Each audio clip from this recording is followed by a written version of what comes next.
These are the video notes for 2B, and the title is going to be percentage change. So whenever you have a situation and the amount is changing by a certain percentage every time period. Let's start off with this situation, and in this situation we'll say that you invest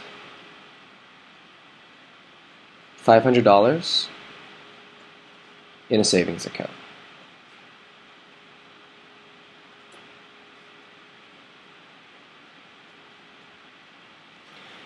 And let's draw a line down the middle.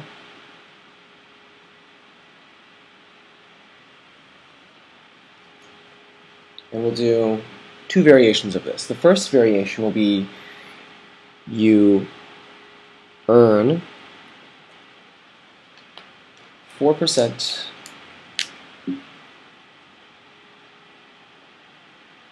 interest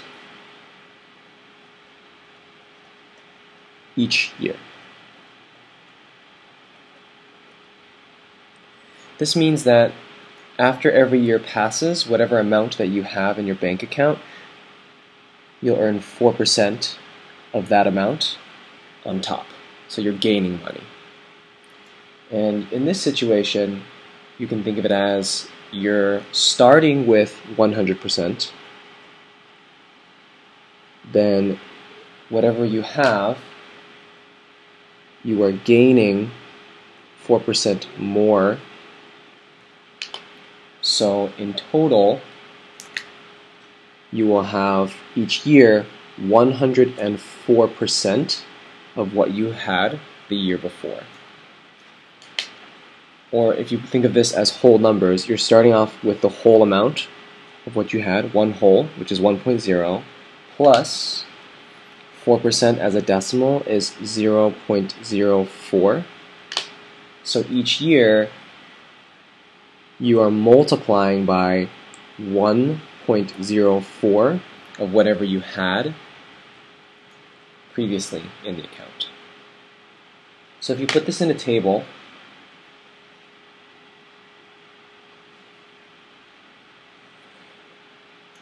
and on the left side you have years, and on the right side you have the amount of money in your account. So money in your account. At the very beginning, when no years have passed, you're starting with the amount that you put in. That's called the principal. So you start off with $500. Then after year one, it's whatever you had in that first year, and we're going up by 4%. So we're taking 104% of what we have, or we're multiplying by 1.04. So we're taking 500 and we're multiplying that by 1.04. And so if you calculate that out, 500 times 1.04, you'll get 520. That's how much you have in year one. And then in year two, you had $520 in your account, and then you're going to get that 4% more on that amount. So you take 520 and multiply that times 1.04. So 520 times 1.04, again, that gets me to 540.80 cents. That's how much I have in year two. In year three, I do the exact same thing. I'm taking whatever I had previously in the account from year two, and that amount earns 4% interest. So I'm multiplying by 1.04 because it's going up by 4%. So then I can just multiply again, 1 times 1.04, and then I would get 562, and I'm going to round this to the nearest penny, so it's going to be at 43 cents. And I could just keep following that same pattern to figure out how much there would be in any given year. To put this into a function, you can think of this as f of n is equal to the amount that we started in year 0, which was 500, then we multiplied by our common ratio of 1.04, And the number of times that we've multiplied by 1.04 is each year. And if each year is n, then it's 500 times 1.04 to the nth power. Or another way that you could write this as an explicit function is f of n is equal to, if you take the first term, which is 520, you can multiply that times your common ratio again of 1.04. But this time, since you started with the first term, the number of times that you're multiplying by your common ratio is the number of years minus 1. So it's to the n minus 1 power. So either of these functions represent what's happening here. So that's if it's a percent increase. Now let's think of a situation where it's a percent decrease. So we can say from your $500, you withdraw or you take out 4% each year. So whatever you have in the account, you take out 4% of what's left. So in this case, you can think of it as you start with 100% of what you have, and then you are subtracting 4%, and so you are left with 96%, because 100 minus 4 is 96. In whole numbers, you're starting with one whole, 1.0.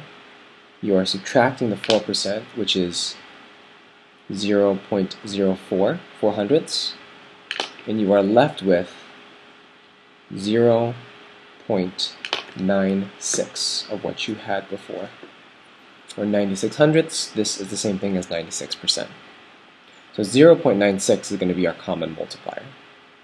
And if we put this into a table with years on one side, which we'll call n, and then money in the account. At year 0, we had 500. After the first year, we took this 500, and then what remained in the account was 96% of what we started with, so we're multiplying by 0.96. And we can multiply that out. 500 times 0.96. So we know that after year 1, there's 480. After year 2, we do the same thing. We multiply what we had in year 1, but we're only keeping 96% of that. So we just take 480, multiply that by 0.96, get 460.8.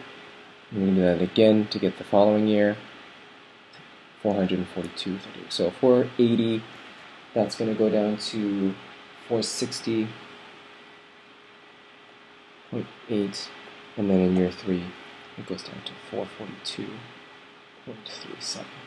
Each time multiplying times 0.96. So to put all that into a function, we would have f of n, the amount in the account, is equal to the amount that we started with, which was 500, times our common ratio, which is 96%, because that's how much remains when it goes down by 4%. And the number of times that we're multiplying 0.96 is equal to however many years. So that's why it's 500 times 0.96 to the nth power. Or you can write this as, if you want to use the first term, which was 480, starting with the first term times the common ratio to the n minus 1 power. It's usually a good idea to also put this in parentheses, just like that.